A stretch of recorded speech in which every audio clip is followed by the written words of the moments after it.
supposedly for Liberty Warehouse? No. No, he never really worked for Liberty Warehouse per se. Okay, how does that work? Well, the warehouse hires an auctioneer. Okay. The one I had most of the time I was in business was Stuart Cutts, who lives He worked out of Durham. See, this is a different belt than I worked in. he worked in the old belt, in Danville mostly, and Yeah. And Borderville mostly. yeah, Fairmont. So each warehouse hired its own auctioneer? Auctioneer, or they went together and hired one to work in the same time. Okay. But you brought up something I was going to ask about, the belts. I know we had the old belt, bright or bright leaf belt, and then there were a couple more for All right, you have Georgia, Florida belt. Then you had the South Carolina border belt. You have the Eastern Carolina belt. And then there was a break off from that they call themselves what, Central. Middle bit. Middle No, I belt. know. The middle belt was next, which is us, and then the old belt. So you could count the east and that other little breakup spot, Kinston, and some of them as the same belt. They were the Eastern Carolina belt. Middle belt, old belt, that's all the fluke belts. Well, what did that mean? Was it different qualities of tobacco or different types of tobacco?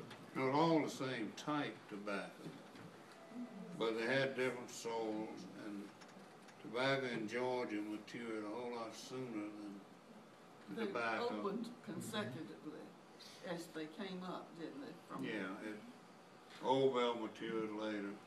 So we opened Georgia, Florida, then the border, and then the east, then the middle, then the old, over a time period.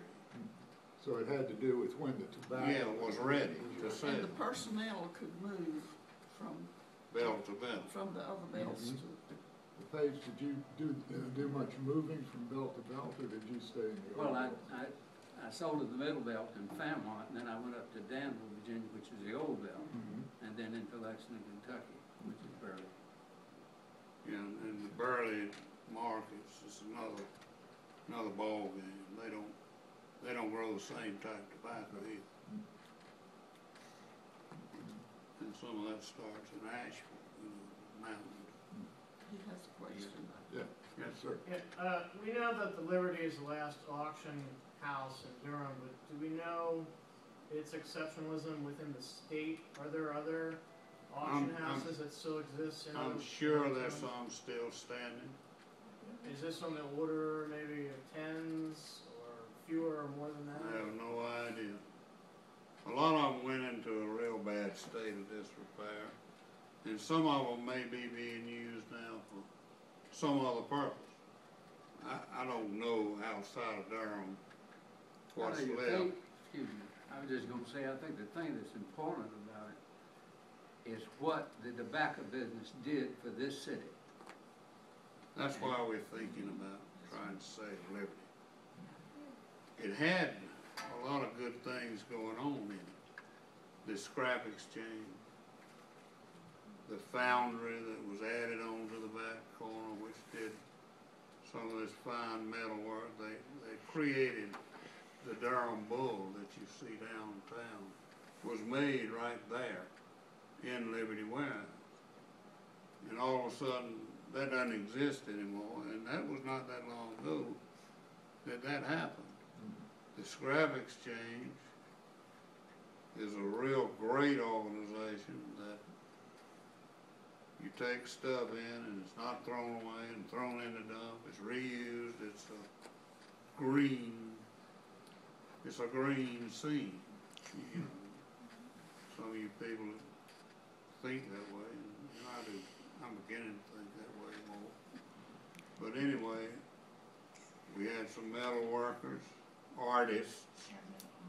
They create things, and they've all had to scatter and move away from downtown Durham. Well, I think that the arts could eventually save. I mean, downtown Durham is changing and doing well. Durham Central Park and all that has come about, but that was a big part of what was going on down there, and all of a sudden, it's gone unless they save it and revitalize it. So that's really the main purpose. I think that we're talking about it today. Hopefully it can be saved and some of these things can be brought back in. The same people may not come back, but there are all kinds of artists out there. Scrappy Exchange lady told me she'd like to have a little satellite down there if she ever had a chance to go back, because that was going real strong, and that was a great place for them. You'd see kids down in there taking lessons and making crafts, and it was a doggone busy place.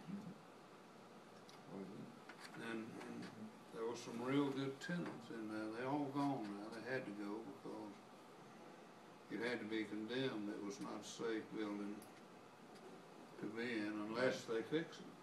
And that's what we're all hoping. I mean, nobody can compel anybody to fix anything, except that these people have gotten this historic designation, and that sort of put them in a box that you can't let that kind of property fall to the ground according to law somewhere. Jim knows more about that.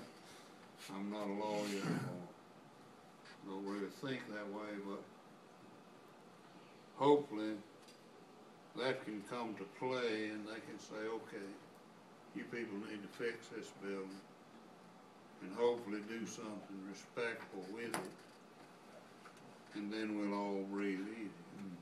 I mean, The present owners have signed a pledge with the city of Durham that they will bring the building up to code by sometime, I think in December or January. I think November they said, but you know, that's impossible. There's so much to do that it's going to take longer than that if they do it. And you can't keep anybody from going bankrupt. So there are options for them, even though the law says fix it. So we're just hoping that the pressure will come from the public. And you know, if they can pay millions of dollars for property and can't even keep the roof fixed, you know, what's going on? I mean, they can do it. Where there's a will, there's a way, and you know, it's not that much extra money to keep your property up. Now, they let several pieces of properties get in disrepair. This is just one of them. But it's the one that's causing more attention, I think, than any of the rest of them. What do you think, Jim? I don't know.